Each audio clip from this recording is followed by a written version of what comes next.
Ladies, gentlemen, it's time to talk some more about GTA 6 because apparently you guys didn't mind it all too much, and if I'm honest, I quite like talking about it. So here we go again. Today we're going to be talking about the world of GTA 6 and what I would personally love to see. Obviously, location is going to be one of those, and in my personal opinion, I personally think that Vice City or the Miami kind of area could be a very likely possibility. No, I'm not basing that upon the fact like that there's some beach towels on the Los Santos beaches. No, I'm basing it on the fact for logical sense, really. GTA 4 made a reimagining of what Liberty City once was, and in GTA 5, we had the same thing happening to Los Santos and the surrounding area. So why wouldn't they do the same thing to Vice City? You could have like Florida and Miami, that sort of stuff.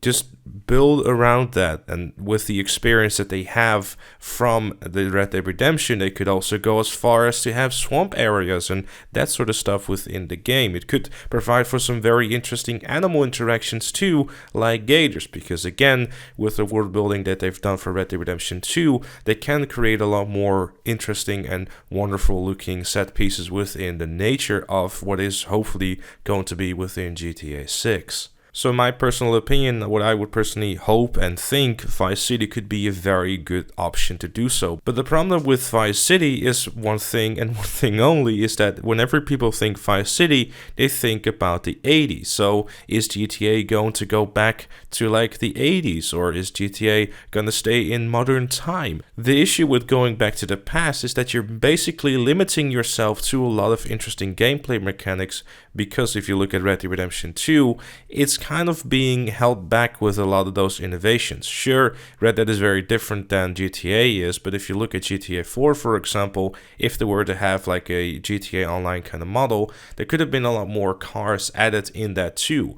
For example, in GTA Online, the reason why we have a lot of these more interesting supercars and stuff like that is because we have the time period with us. The game is at this point, I suppose, in 2019 or whatever they've done with the timeline, and because of that reason, you can decide to go modern, or you can decide to also have a literal sports classic class where you have stuff like a GT 500, a Turismo Classic, which are all throwbacks to those older gen games. Now, having said that though, if they were to go to like an 80s type of thing, it would make complete sense from a perspective of being in Vice City. But at the same time, they've already done that twice. So wouldn't it make more sense to have a more modern day kind of Florida and or Miami within the GTA 6 universe? I personally wouldn't mind that. I think that being a modern also allows for a lot more, quote unquote, futuristic type of cars, more concept type of cars like we have in GTA Online right now.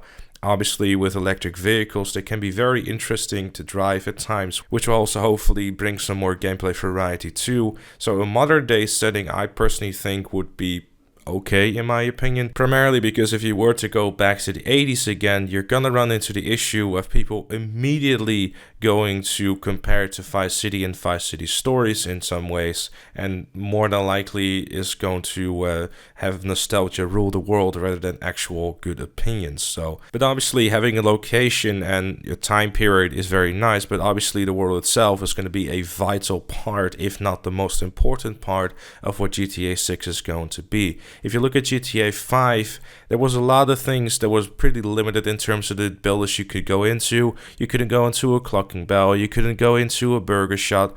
Minor things like that made the world of GTA 4 feel a lot more alive. Enterable buildings is something that is probably very important to a lot of people, including myself a little bit, because it makes you feel like you're more part of the world. If you look at Red Dead Redemption 2, basically every building you go to is able to be entered, which makes you again part of the world. If you go around in Red Dead Redemption 2's world, you can interact with everyone, and you can have a little bit of a short type of conversation with any pedestrian that you walk past. Now obviously in GTA 6 that wouldn't really make a lot of sense, because you're not trying to be a good honorable cowboy, you're trying to shoot as much people in the face, including that person you're trying to make some contact with. But again, it could be something that could be implemented within the game, like you kind of already have in GTA 5. Making the world more interactive and having random events happen like we had in GTA 5 and like we had in Red Dead Redemption 2 is particularly interesting and makes the world feel more dynamic and also a lot more interesting to be in. If there's anything the Red Dead Redemption 2 does very well is immersing yourself within the world. Now GTA 5 also has that too, but it's not as dynamic as Red Dead Redemption 2 does. So for that reason, I'm hoping that they're going to have a lot of inspiration from Red Dead Redemption 2, which would make sense within a GTA game, like you have with the Strangers and Freak missions that you have in GTA as well, and also the random events that do happen. If you look, for example, in single player for GTA 5, if you go past a certain thing at a certain time, there happens a robbery, someone is stealing a purse or whatever. Things like that really just make you feel like you're part of the world. Now, if you're looking at a previous installment of GTA, and obviously that being GTA 4, it would be nice to also be able to just pick up objects and interact with a lot more things, rather than you have in GTA 5 where you just kind of existed, I suppose, rather than just, in that regard, being part of the world. So in short, what I really like to see is basically, again, a really good mix of what GTA 4, GTA 5, and especially Red Dead Redemption 2 did well. But you have to be careful not to head too much in the direction of Red Dead Redemption 2, because if you're trying to get an overly immersive game in a GTA game where most people are going to spend their time robbing stores and getting a car to then do 3 backflips and then steal the Faggio and do it all over again the next day, is not particularly going to work if you're trying to be like, oh, look guys, let's have a deep conversation as we're riding on our horses. It doesn't really make an awful lot of sense in terms of a GTA game. Sure, some immersion is obviously very cool, but you have to balance it very well, or else you're more than likely going to end up like Red Dead Redemption 2. While it was a great game, and it's definitely, in my opinion, in terms of story, the best that Rockstar has done, it wouldn't make a lot of sense within a GTA game because it's a lot more slower paced, and obviously in a GTA game, it's not as, set back and just kind of enjoy the environment and all that stuff like Red Dead is, for example. But those are just some of my opinions. Obviously, I'd love to know what you think in the comments down below. Leave a like if you enjoyed, subscribe for more, and I'll see you all later.